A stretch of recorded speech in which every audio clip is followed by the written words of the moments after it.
Good day, everybody. Today I want to talk about Assistive Touch, which is a very cool feature on the iOS menu, shall we say. All right, as you know from the iPhone 10 or iPhone X, as some people call it, they did away with the home button, but you can have a virtual home button and you can do all kinds of cool things with it. So to activate that, you go to your settings and then you scroll down till you get to accessibility.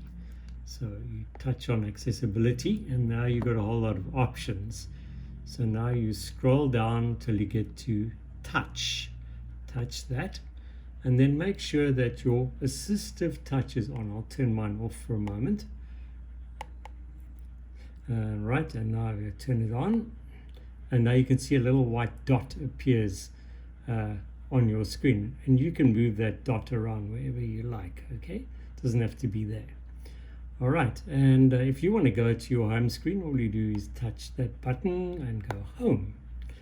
All right, now let's say you want to take a screenshot, and you can press this button and that button simultaneously and it'll take a screenshot. But there's an easy way. You go to your Assistive Touch, you go to Device, and you go to More, and then you just screenshot, and there you go. There you've got your screenshot. And then of course you can edit it or do whatever you like. You can mark up, you can use markers down here to mark it or highlight something. Okay, you can highlight whatever you want on the screen.